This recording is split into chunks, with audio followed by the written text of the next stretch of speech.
How's it going out there, folks? Rosendo back here again for the Figma to Code Learning Design with Dev Mode workshop. Apologies, the last session did go a little bit over, so I apologize for being a little bit late here. But we are going to get started. We do have some time after the session to kind of dive into some additional Figma sort of like features and functionalities. I've been talking for about an hour straight, so I am going to drink some coffee.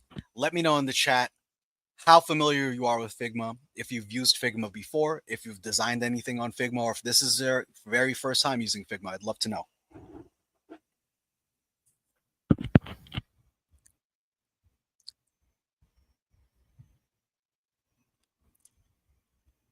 Okay. Remember, awesome. So we've got some folks that have used Figma and we've got some folks that have never actually used it. So you're actually in for a big treat here because it's going to be pretty useful in terms of any of the things that you're trying to do from a developer perspective. So one of the first things I do want to start out with is you can actually register and check in for this workshop. And I've gotten take a vibrating break. I love it. Thank you so much. We're just going to keep chugging right along though. So I've got the GHW OS 525 Figma workshop. I've got the link for the workshop in chat for y'all. Make sure you go in and check it out. Make sure you register because it's going to be a pretty cool thing that you're going to want to do because it gives you some of the resources that you need for the workshop, including participant slides. And you're also going to get some additional resources once you do register and check in. All right, so you got folks that use it, that have used it once, used a couple of design pages, but that's it. That's pretty cool. I mean, really, like what we're gonna do is we're just gonna go over some of the basics. So and then we're also gonna learn about Fig Mode, obviously. So hope y'all are excited. Hope you are looking forward to the workshop itself. We're gonna go ahead and get started. I use it for making cards. We're going to be making cards today as well. Alrighty. So we're going to be covering a lot in this workshop. I just want to give a quick outline of what we will be covering in the first 30 minutes or so. We're going to be getting access to Figma education. We're going to learn the basics of Figma design. We're going to design a web project. And then in the last 30 minutes, excuse me, in the last 30 minutes, excuse me, in the last 30 minutes, we're going to get everything ready for development or RFD. Then we're going to convert the design to code using HTML, CSS, but that's it. And then also you're going to find dev, and then also like, we're going to be kind of showing you how to do that and how to deploy it to your web browser and take a look at it there. So I think you're going to find dev mode pretty easy to use. I think it's pretty helpful in terms of, all of the things that you can do, from a design perspective, and it kind of just like simplifies the way you would have to do it if you needed to code it out from scratch. And then also you don't need to have any design experience for this. I know that some of you have maybe used Figma before, but then a lot of you haven't. So if this is your first time using Figma, I think it's going to be pretty easy for you to get started. So first things first, we've already we've already asked the question, but I just want to answer it here. Figma is a cloud-based design platform, and it's primarily used for creating any type of UI or UX designs. And this is primarily like prototyping and collaboration. It's really good because it lives in the browser and it allows you and your team to actually access the same design stuff like at the same time. So it's really great for collaboration. Next, we're going to give an overview on some of the products that Figma also uses, and some of which we're going to be using in this workshop. So the first thing is Figma Design. So this is the most popular product. It's used by designers worldwide, most popular design collaboration platform that we know of. And then also it's most useful when you're designing websites, mobile apps, or other products. As you can see here, you can just get a really consistent layout and design based on a lot of the features that Figma Design currently has. So next you have FigJam. So if you ever use like any type of like Jamboard or anything like that, this is basically Figma's version of that. It's a digital whiteboard canvas and notepad. It's one of the best tools if you're just like ideating, brainstorming, or planning things in collaborative environments. So think about, like working with your team at a hackathon or class meetings, or just like in general, maybe you want to come up with ideas for things with your friend group. This is a great feature to have, and it's called FigJam. And Next, we have Figma Slides. So it's a lot like Google Slides and Microsoft PowerPoint, but it has a lot of different design features. I'm actually using Figma Slides right now to present this content to you. So as you can see, it gives you a really clean layout and it gives you a really nice feel. So you can also embed widgets. You can gather feedback during your presentations. And there are a ton of different embedding prototypes that are useful, especially if you're using this for class or for portfolio presentations. Definitely something that you're going to want to take advantage of once you do get your Figma education account set up. Next, last but not least, we have the Figma Dev Mode. So it's not your normal developer Copilot. So as you design, you're going to be able to switch over to dev mode, and then you're going to use code generation to get useful information like the HTML structure of what it is that you're designing, or the CSS for the styling. So if you're building a mobile app, you can switch between iOS and Android code generation. If you're building in any other frameworks, you can also install third-party extensions to generate the code for whatever code base that you're using. So think like Tailwind, React, JavaScript. So Dev Mode has a lot of different features. The code generation is definitely a big part of it, but you can also do annotations, you can do measurements, you can do component version history, and there's also different plugins, and there's even a VS Code extension that I demoed the last time I did this workshop, and hopefully I have time to do so again today. So that's what we're going to be learning about, a lot of different things Figma related.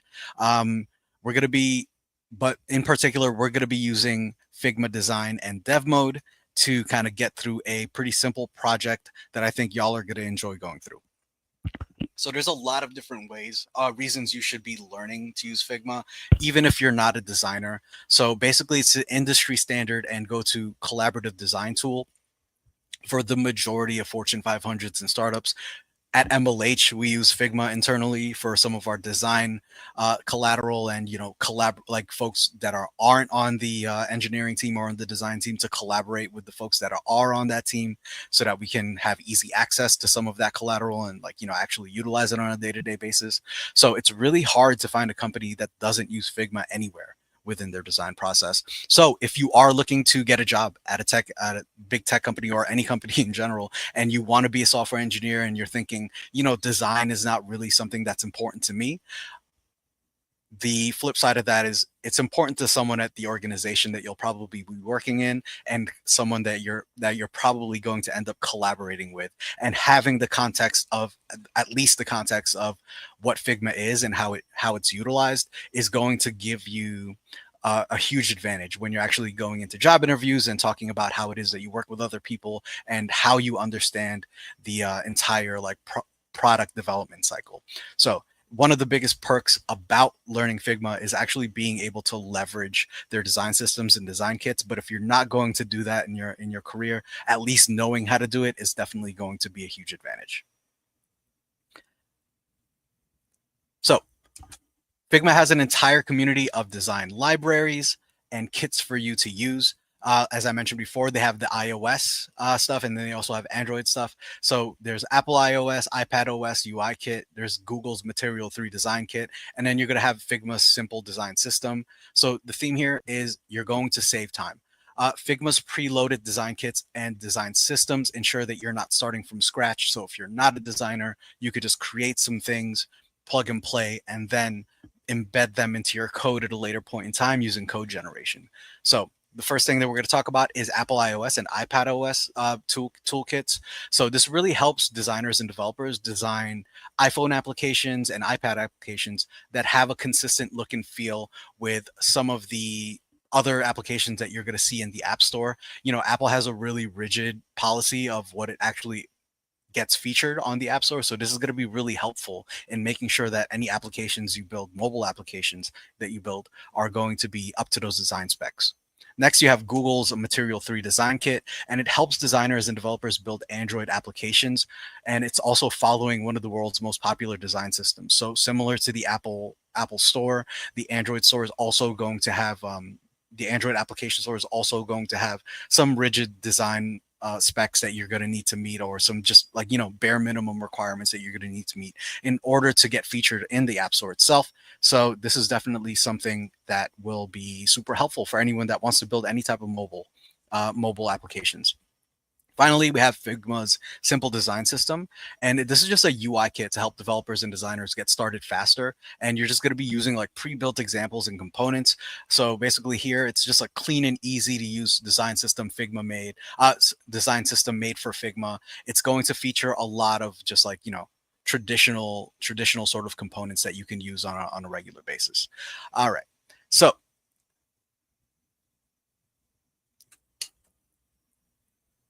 basically, you're just going to use we're just saying that this is definitely a skill that you're going to be able to use in the future. So why not use like Versal's AI builder or ChatGPT using code prompts? So basically it's all about the design.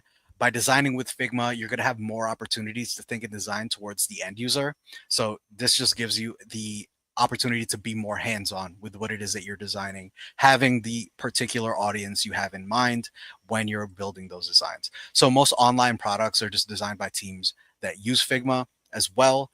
And basically during the process of bringing design to the device, the designers hand off their designs to developers who then convert them to code.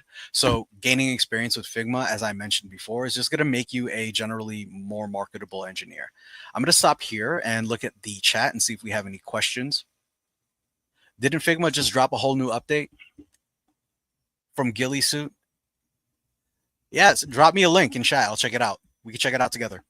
What we have to design. So yeah, we're going to be building a simple card project today, and then we're going to be basically using the code that's generated and then bringing it up in localhost and then seeing everything as it's generated in a web browser. Paramodi asks, we can create prototypes on Figma. Yes, you can create prototypes. You can create prototypes with basically anything: websites, postcards, social cards, like documents, slides, anything really. You can prototype a lot of different things, and you can actually get it to a point where it looks and feels exactly like a website, just a prototype version. Like, you're clicking on things, going to like links and things like that. That does get a little bit more complex. Today, we're just going to be learning the basics. Is there going to be a hackathon taking place, or will there be some challenges related to topics discussed in GHW? Yes. So we do have a ton of different challenges that are going to be related to GHW. So you're going to go ahead and go to the link that I'm dropping in chat here. Oh, sorry. I think I sent it a little too early. Let me just test that link. Yeah, so it's going to be challenges. My apologies.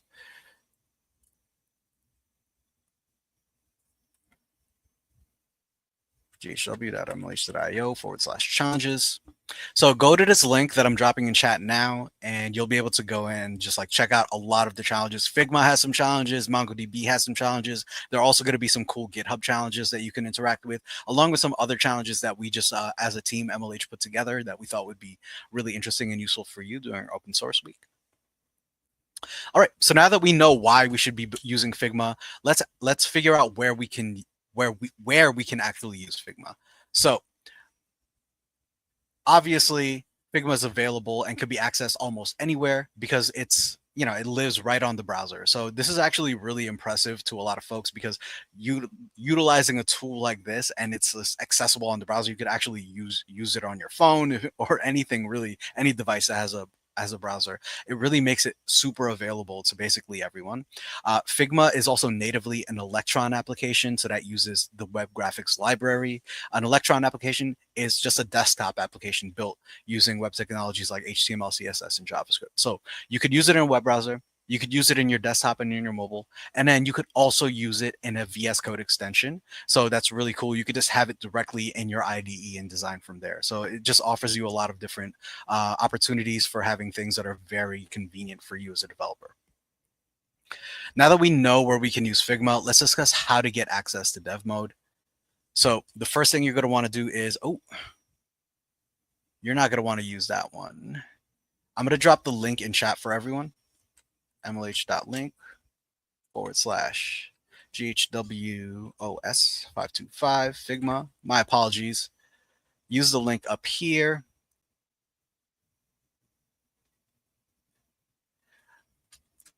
So you could just go ahead and go to the link that I have up on the screen right now. and you'll be able to use that. Not the one on the slide. Use the one that I've just linked in the chat and on the screen, and you're going to be able to sign up for a education plan. So basically, Figma Dev Mode exited its public beta in the summer of 2024. So now you're required to have an education or professional slash enterprise plan to use it. So students can get free access to this through an education plan, and you're just going to use the link that I popped up there in the chat and on the screen. So let's take 5 minutes to kind of get this set up if you'd like. And if you have any questions about getting set up, do let me know. Some folks are probably going to say like, hey, I've already gotten out of school. I'm not in an educational institution right now. What I'd say to that is, just go ahead and use your most recent educational institution. That should be fine. If you don't have education, like a .edu email, that's fine as well. What you could do is you could use MLH as an organization. And then you could link to, or you could just take a screenshot of the global hack week challenges to upload as the document.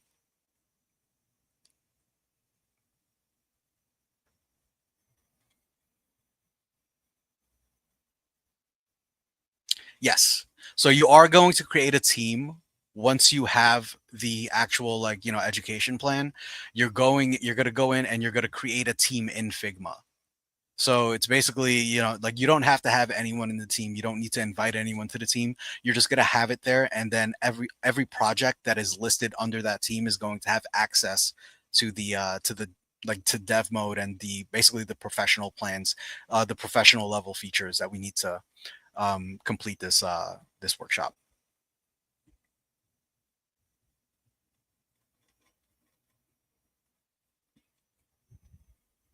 Sure thing.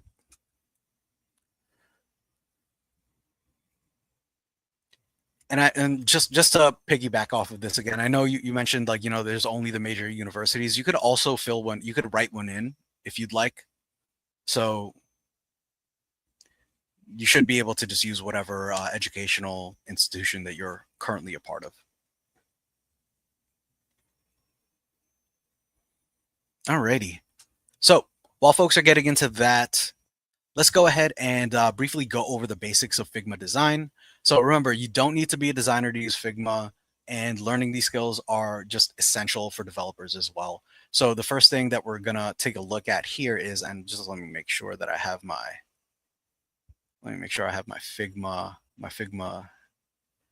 layout up and running. So the next couple of slides, we're actually gonna dive into designing things, which is pretty cool in my opinion. So design files have 4 distinct regions. The first is going to be the canvas. As you can see here, it's a large part of this layout. Then you're going to have the toolbar, which is all the way at the bottom. And then you're going to have the left and the right sidebar. So these are going to contain different things, different functionalities, and also the file layers of what it is that you'll of whatever project it is that you're working on. And you'll see a little bit more about that later. We'll be able to take a deeper dive into the anatomy of the Figma setup in a little bit. So you can pan and zoom in and out of the canvas using controls listed on the screen.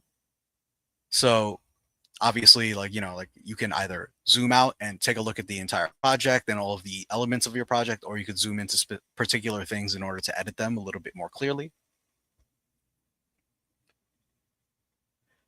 For the toolbar, it's where most of your tools are going to be located, as I mentioned before. As you can see, there are going to be also these key bindings that you can utilize next to some of the features that are listed here. For the purposes of this workshop, we're just going to be using move, frame, shape, and text.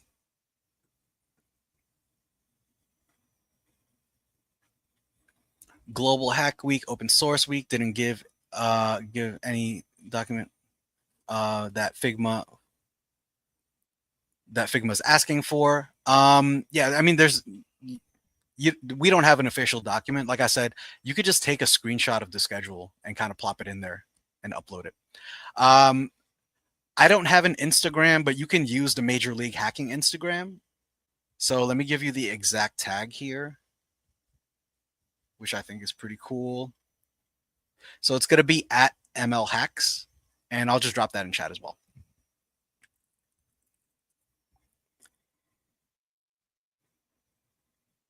I am unable to get the login page as seen on your presentation. Alrighty. Hopefully what we can do is, let me just backtrack to that part. Dun, dun, dun, dun, dun, dun, dun. All right. So this is where we want to be. And as I mentioned before, I did drop the link that you should be accessing. I think that link actually, for what it's worth, the link on the screen actually does work. But it would be better if you used a more up-to-date link. Once you get to this link, you're gonna see the entire like sign up page.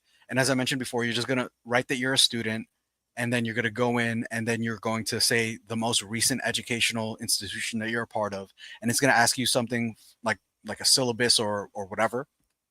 You could just take a screenshot of the Global Hack Week challenges page, and then submit it as like the syllabus that you have. And if you want, you can also use Major League Hacking as the educational institution. I know that this has worked for people in the past.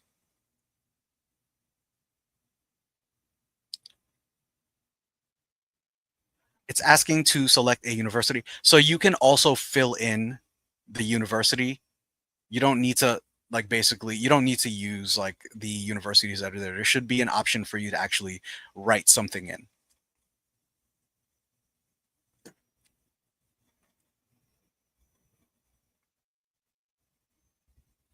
Okay. There's actually another, you know what, if folks are continuing to have issues with the sign up, there is a video. Let me just make sure that I have the link correct here. Okay. Someone's asking, do I have to create a team? Yes, you do have to create a team. You don't need to invite anyone to the team, but it's basically just like, it's called an education team. Just create one, and you could be the only person that's on there. And basically, you'll create the projects that you need to create for this workshop within that team. And then that team will have access to, whatever professional level plans that we need to have access to in order to complete the workshop itself.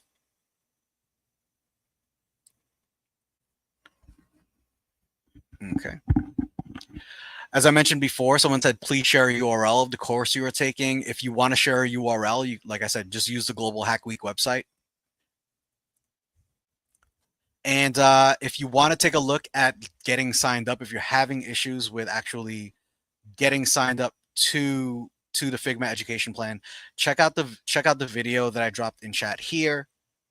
It'll give you a step-by-step walkthrough on how you can get started.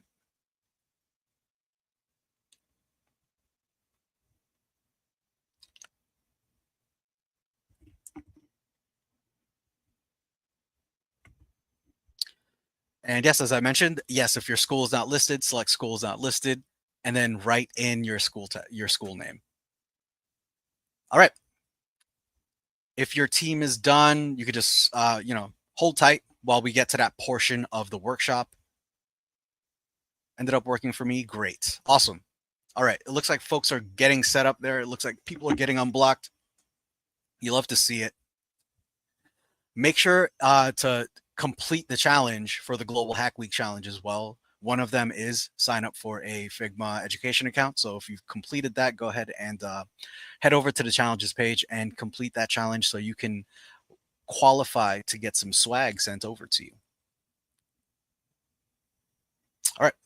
So the last place we left off was prior to jumping back to the registration page is the toolbar. So we've got the toolbar here. As I mentioned before, we're going to be using the move, the frame, the shape, and the text tools here. Everything else is kind of just like gravy on top. If you'd like to get better familiarized with it, we'll have the opportunity to do so as we get more hands-on.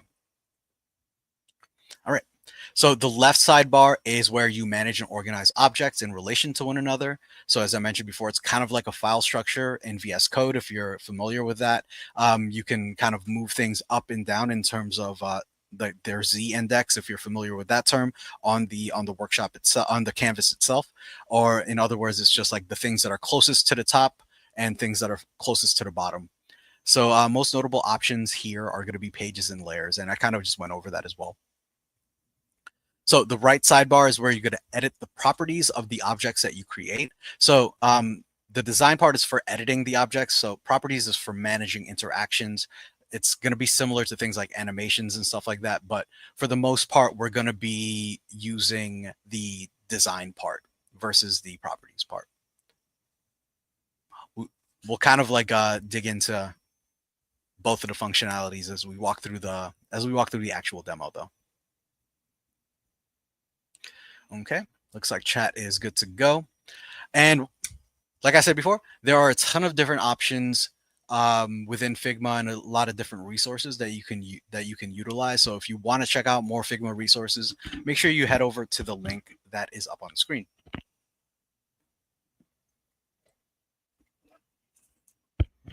Okay.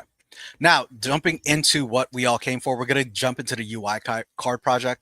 So now that we know the fundamentals of Figma design, we're going to build it together.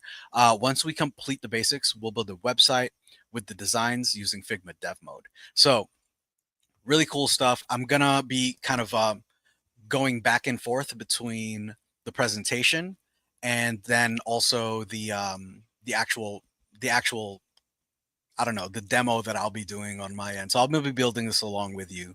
So if you have any questions or issues, do feel free to let me know and pause me anywhere. That way I could just kind of like help to explain what's going on. So first step. So the first step is we're going to create a UCard project. We're going to create a text box with the T command and type a title. So this is going to be my first hackathon win. So I'm going to share my tab here. And it looks like we are good to go. So for anyone following along at home, what you're going to want to do is you're going to want to click on this T at the bottom. That's going to bring up a text box here. And it's going to be a little bit different for me because I am in dark mode. But, you know, let me zoom in a little bit. This is kind of big. You know, I'm going to start over. Where is that? I zoomed in too much. Oh, this is embarrassing. All right. Let's zoom in a little bit. I'm going to create another T. All right, here we go. This is a text box, and this is going to be my first hackathon win. So what you're going to want to do here is we're going to want to bold it. And then for stylistic purposes, we're also going to change the font size to 24. So here, I'm just gonna Command B to bold, but you can also do it on the left side here under typography. You could just select bold, and then here next under the typography side on the right hand side of the screen, you're gonna change that to 24.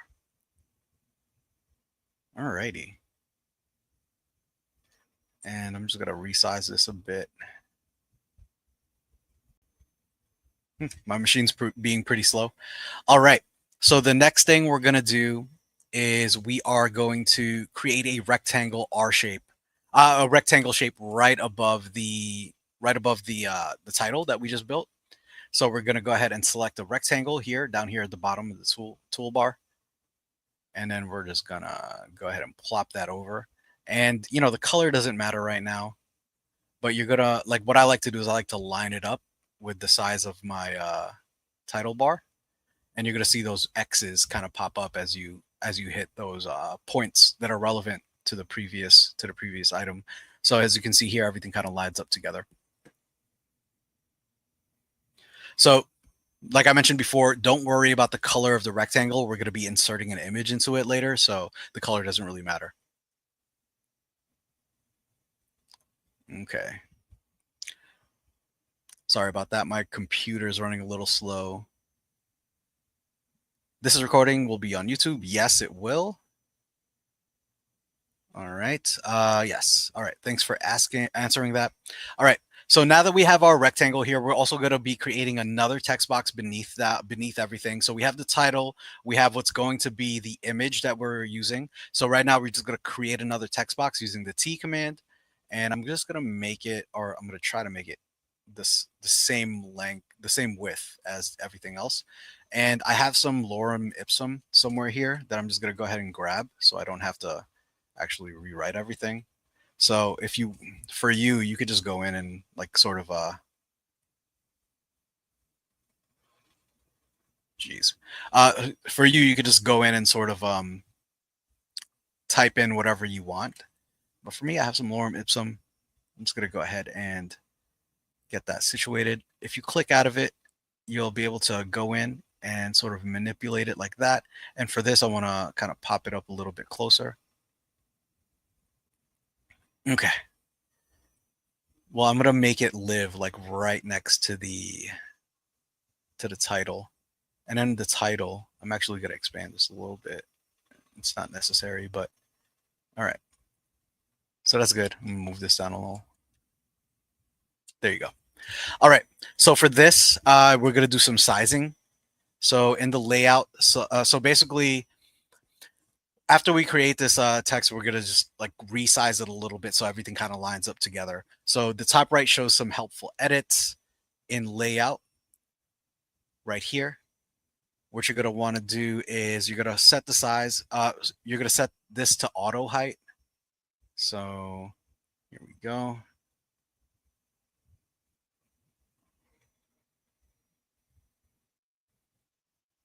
Oh, sorry. You set this to auto height, which is this one. Hello. Sorry about that. All right. I think we need to change this a little bit. Let me just control Z. I'm not sure what happened here. There you go. So you're going to set this to auto height. When what that does, it kind of like makes it like, you know, like basically hugs whatever the height of the height of the text is. It resizes the container. So that's auto height. And then after that, you're going to change the typography to 16. Mine is already at 16, but for you, you're just going to go down here and change the font back to 16. All right. Next, what we're going to do is we're going to edit the image inside of the rectangle. So in order to do that, like basically, like I said before, this doesn't really matter, like the color that you have. But what you're going to want to do is you're going to want to go in to the fill section. And here you can select, like you're going to see this entire like menu pop up, but then you're going to have the option to actually embed an image. And then for me, I'm just going to upload one from my computer. You could use any image you want. If you don't have an image, or you know it's not something you want to embed right now, you could just go ahead and leave it as is, or just change the color. Maybe I do have like this Figma challenge card that I had on my machine earlier, so I'll just go ahead and do that. Everyone following along so far? Lipsum.com. Yeah, awesome. Hello. All right. So now that we have the picture set up, what we're going to do is we're going to create the frame. So we've got all of the individual card components and everything. We're going to group everything together. So what you want to do is you're going to want to select all of the items that you created. So it's going to be the picture, the title, and then also the description. And then you're going to want to group the selection. So you can actually right click on this and you're going to create frame. So now everything is in the same frame. As you can see here, it's called frame 13 for me in my little layout on the side here. And it's just basic. Yeah, it's just basically everything that's inside of the object. Inside of the frame is all of the stuff that we already built.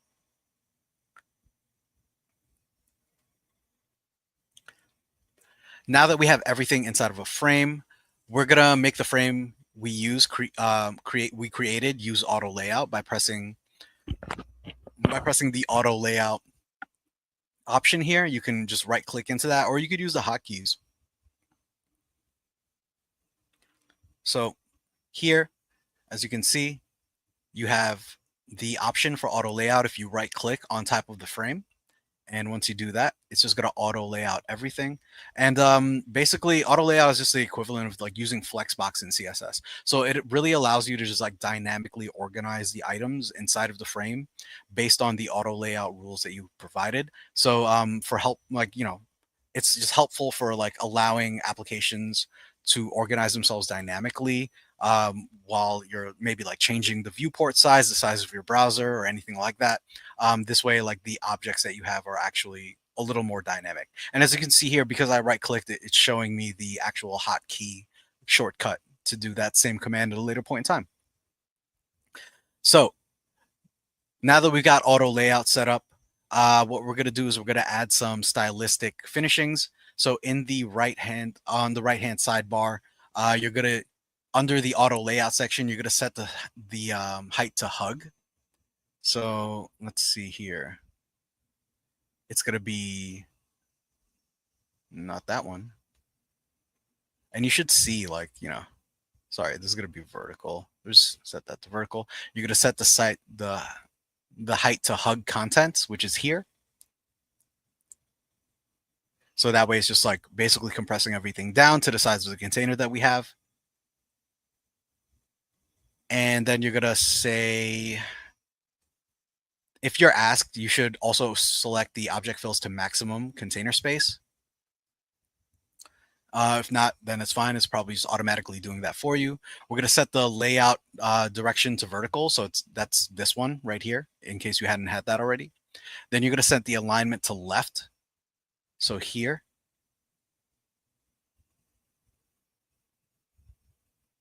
And then you're going to set the gap to 6. So this is the gap here.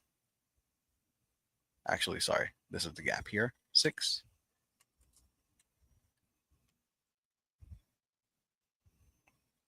And you're going to set the vertical and horizontal padding to 24. So these are the vertical and horizontal padding. And remember, you're doing all of this.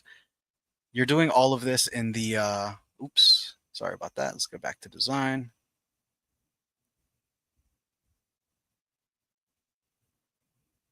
Sorry, my computer's running a little bit slow right now.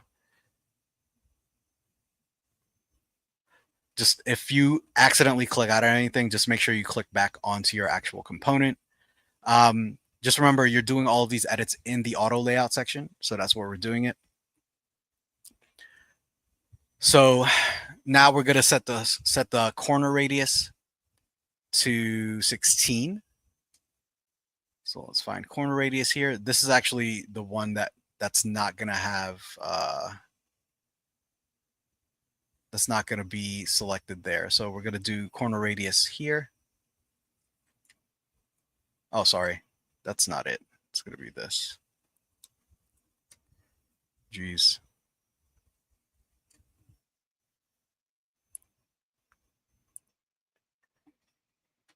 Let's look at the slide here. I'm actually going to switch to the slides real quick. So in auto layout, you have the corner radius. So it's going to be under appearance. So it's going to be this. You're going to set this appearance to 16.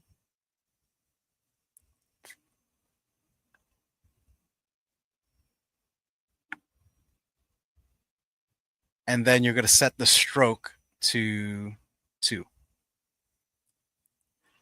So here, this is fine. You can do center stroke, and you're going to set this to 2. And basically, it's going to look a little bit like this for y'all. What I'm going to do is I'm actually going to create, I had the fill earlier, but I think I will create a fill for this. Oh, sorry, that's the wrong one. You don't want that. I'm going to create a fill for the frame itself so that you can see it, because I'm in dark mode. And as you can see, my computer's freezing up a little bit. Sorry about that. But yeah, so I'm going to do a light colored fill, a darker colored fill, but something that is, a little bit distinguishable from my background. And then also for the stroke, I'm just going to change the stroke to white so you can see the stroke as well. So as you can see, this is what we're going to end up with. It's basically a card that has all of this like, cool information in it. It's got a picture, a title, and then also the description. Someone's asking what's the difference between frame and group. Grouping is just basically adding everything to the same object inside of Figma, whereas framing is like creating a border around all of the objects that you want. You can try both. Right now we have the workshop configured to framing versus grouping, but yeah, they essentially do some of the same things. And how did you add the image? So basically, we had the gray box here. What you're going to do is you're going to select that gray box that you made, and then you're going to go into fill, and then you're going to click here, and then once you get to this fill, basically there are going to be different options for you at the top. You're going to select the image option, and then from the image option, it'll give you the opportunity to actually upload from your computer, and then you're going to upload the computer. I didn't get any padding on top of my picture. Is that something I missed in the tutorial, or maybe my picture wasn't a good choice? So basically what you're going to want to do is, if you need padding, you're going to get padding around the entire, around everything inside of the frame. So the padding is going to go on the outside of all of these objects. As you can see, everything is framed inside, and now the padding is going to be giving some space between everything, between the border or the frame and everything inside. So what you're going to want to do is you're going to want to go into auto layout, and you're going to want to select these two options here on the right side. So if I put these down to 0, it's going to give me 0 padding across everything. So now this is what my object looks like. This is what my card looks like, pardon. Now if I reselect everything, and then, oh, make sure you have auto layout.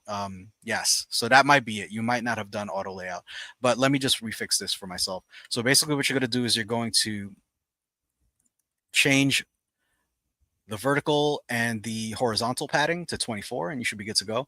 If you want to do auto layout, what you're going to want to do is you're going to want to, let me just copy and paste these items again and then just display that to y'all.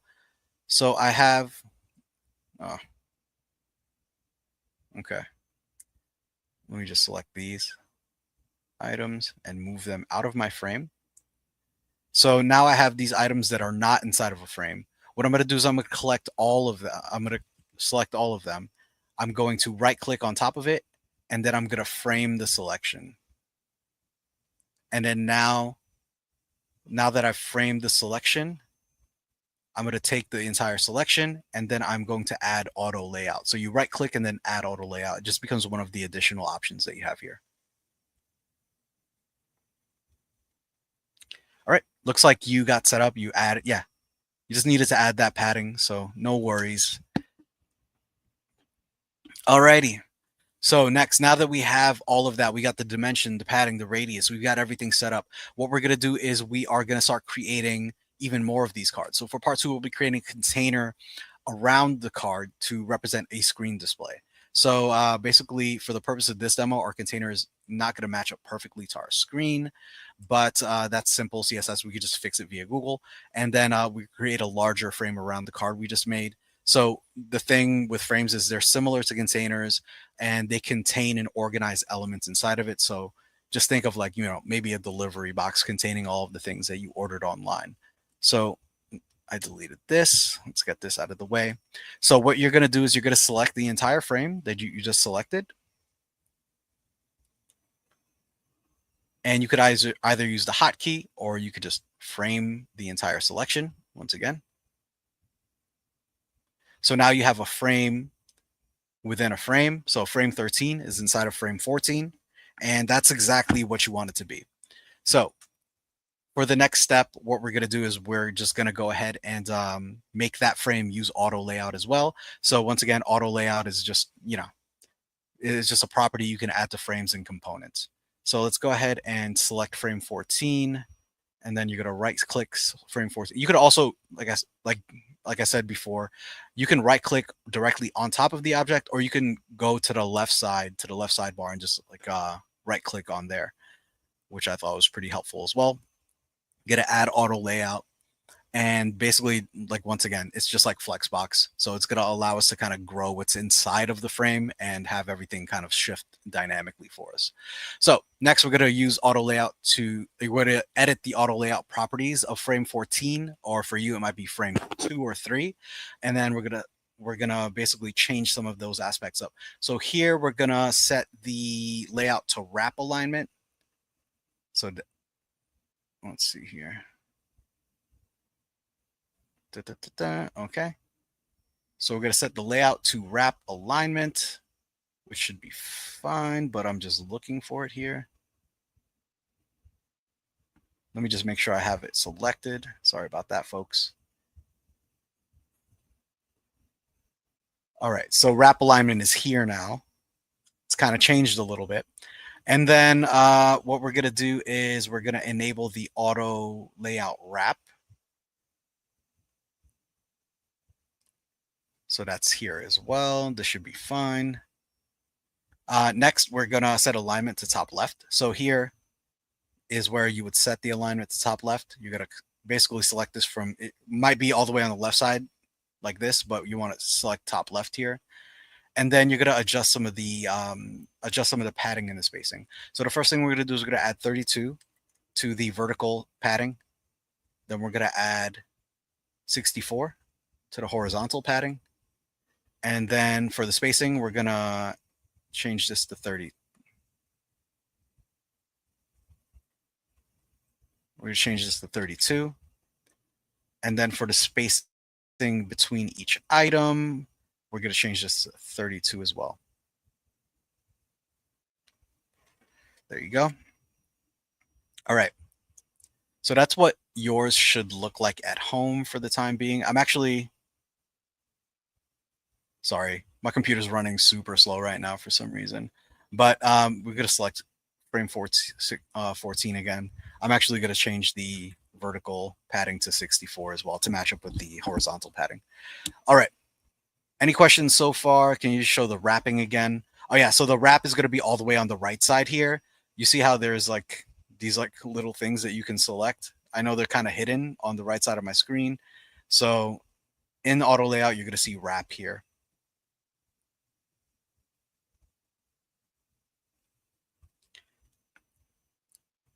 Okay.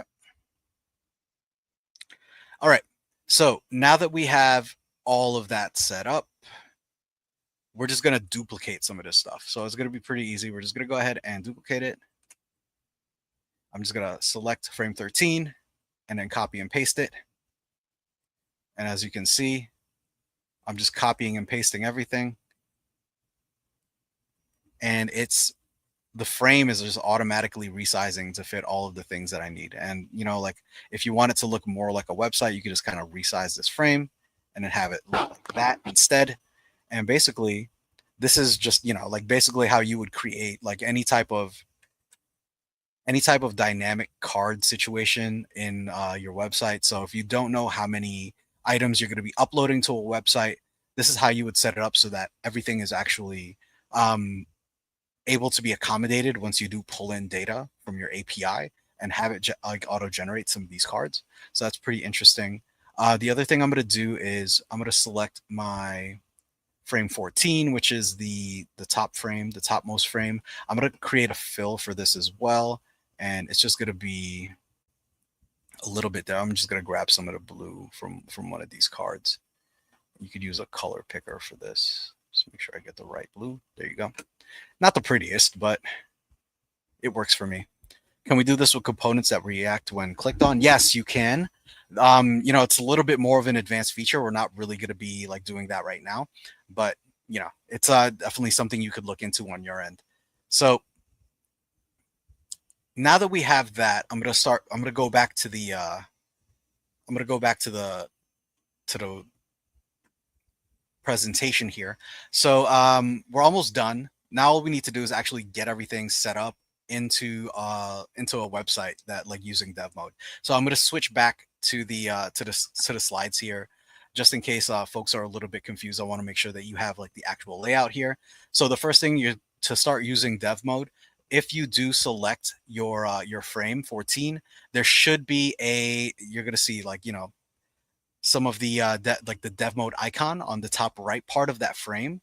Selecting the thing basically if you hit this, it's going to mark your component as RFD or ready for development, and basically what it does is just activates dev mode for you.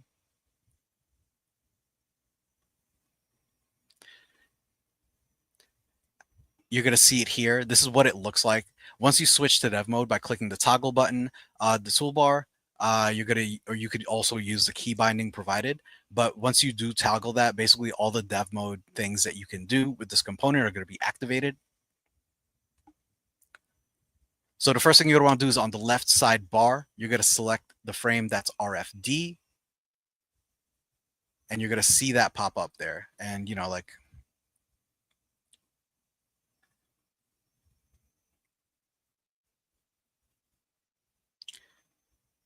let me know if y'all are done with that as well.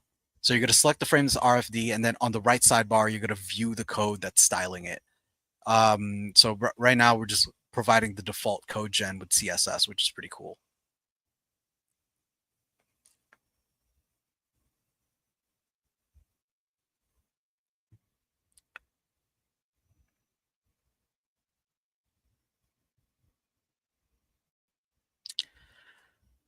So to view the properties, what you're going to do is you're going to select the properties option in the top left dropdown, and just like, take a look at some of the properties that are inside of the inside of the dev mode part of that component. It's just going to show you some of like the web properties that you may have, which is pretty cool. So if you want to check out other code gen options, you can also do iOS, Android, anything third party like we mentioned before. On the screen right now, you're going to see that Swift UI option is selected. And next, you can also select Tailwind through a third-party plugin, which shows code translated to React with Tailwind styling. And if you're unfamiliar with Tailwind, it's just like a CSS framework that you can use, which is pretty cool. And yeah, it's basically just easier to memorize. It has like things like variables and stuff like that. And if you're using a framework or a library or a language, there probably exists a third-party application you could use and export there. So definitely check that out. Lastly, we're going to use the code generated from HTML option using third-party plugin. And then to finish the project, we'll paste the code into an HTML document and view it in the browser. And after pasting the code into the HTML document, you're going to see something that looks like this. So with that said, I'm just going to go ahead and share my presentation back. So here I am. All right, this is all of the stuff, like basically like I did all of the steps that we kind of went over in the presentation there. And I have this code. And what I'm going to do is I'm going to copy this code. This is just code that's been generated for HTML. Now, what I'm going to do now is let me just go ahead and I'm going to stop sharing. I'm going to share my whole screen here so you can see everything that's going on. Let me just delete this. I'm going to share my entire screen so everyone can see me kind of like walk through the entire process here.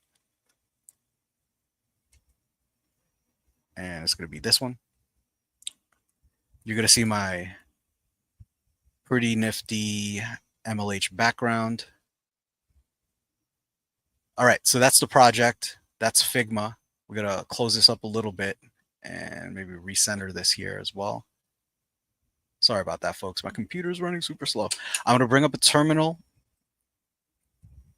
if it will allow me.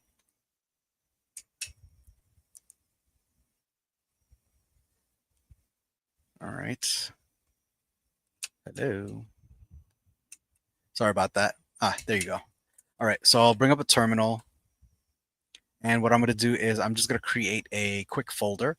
Can you explain how to get ready for deployment page again? Yes.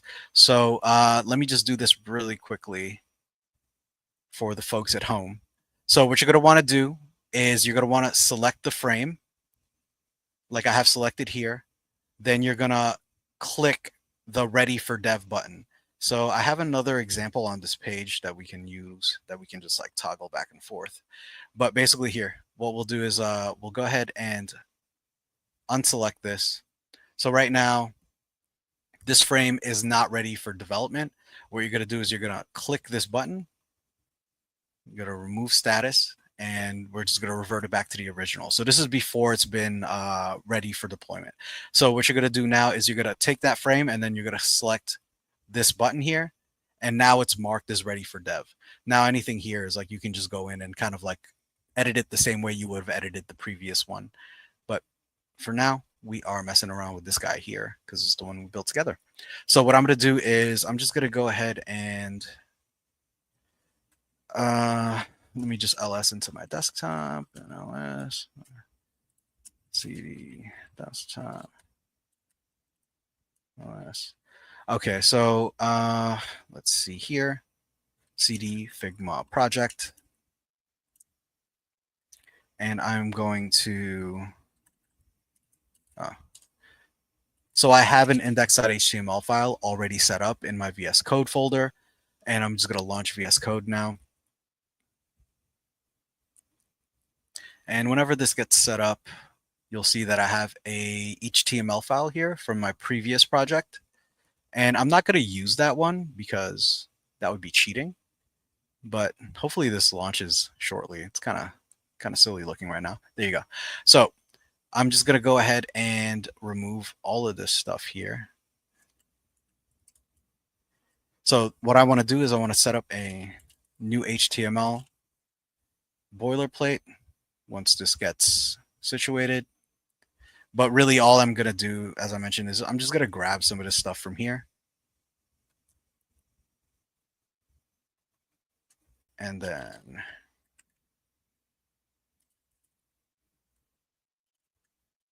why is it not auto-completing? Let's go here. Okay.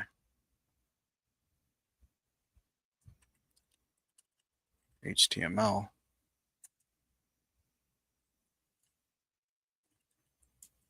Anyway, so I'm not going to do that. I'm just going to go ahead and drop everything in there. It should be fine. Let's go ahead and, so this is all of the code that was generated inside of Figma. Let's go ahead and hit go live. And what you're going to see is basically the entire project that we made, and it's going to be living on the web browser. So hopefully that local server pops up anytime soon. There you go. And once that spins up, and once again, I apologize for my internet here, but once that spins up, you're going to see that everything is popped up on the screen, and then it's automatically resizing. So basically the issue is you're going to see that the image is actually not popped up on the screen itself. That's because you have to actually embed the image into your file structure in order for that to happen. And that's probably something that you can end up doing. Oh, thanks. Someone said HTML with an exclamation.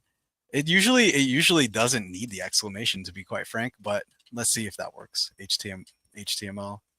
Yeah, I don't know why. Like my hotkey just isn't working at all. At any rate, so now here, like I said, now everything's just like set up, and this is like all like we didn't generate any, we didn't do any coding or anything like that. We just generated the HTML directly from Figma Dev Mode, and if it would just toggle quickly, there you go. It's everything that's in here. I just copied and pasted it into VS Code, and this is what it would have looked like. Obviously, it has the image, but then here, everything's still the same, like in terms of the layout and whatnot. Obviously, I can fix the layout a little bit, and it's not going to be like 100%. Obviously, no picture, but like I said, really great and easy way for you to get started with just like going in and getting just going in and having some sort of like starting point for your project, especially if you don't consider yourself a designer. So yeah, I think that's pretty cool. The last thing I did want to show y'all for the workshop itself is the feedback survey. If y'all have any, obviously feel free to drop some of your feedback for the workshop itself. If you found Figma Dev Mode useful, definitely check out the QR code, and yeah, check out our survey. Let us know how you feel. Let us know how it went. We'd love to hear from you. But outside of that, yes, my name is Rosando from MLH, and all computer slowness issues aside, I hope that y'all enjoyed the Figma Dev Mode workshop. Next time around, there will be another person that's going to be like bringing you through some of the more technical aspects of this as well. Oh yeah, if y'all have any questions, like feel free to drop them in there. So we got a question from M Husick. So it generates HTML, and inside it is all the CSS inserted, like can generate. Yes. So basically, there are different ways that you can use CSS. You could either create a styles.css sheet and then link that to your HTML, or you could do inline styling like this. So basically you're just like taking the element itself and then and then like, doing inline styles. So here it's like text align, and then it's setting the color, the font family, etc. So that's a different way of using styling in HTML. Um, if you wanted to do it differently, you can. If you want the YouTube video for the YouTube link for this video, you're just gonna go ahead and go to youtube.com at Major League Hacking, and I'll drop the link in chat for everyone for the actual YouTube page as well. But for now, let me go ahead and stop sharing my screen so things could go a little faster. If I'm being choppy on screen, it's because I'm having some fidelity issues with my internet. But outside of that, I'm still here to answer any questions. Let me just get that link for everyone that wants to access our recording of the actual workshop. And you're going to see it pop up under the live section. So right now you're going to, if you join like the actual live broadcast, you'll just see me on screen. But go ahead and go to youtube.com /at Major League Hacking /streams, and you'll be able to see everything. Do you need a plugin for HTML? No, you don't. You can download a third-party extension if you'd like, but it should be one of the options that are made available to you. Please add the feedback form again. Sorry about that. You're going to go ahead and go to, I'm going to drop the link in chat for you.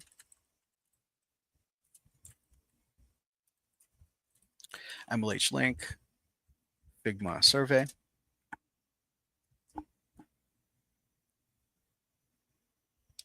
And there you have it.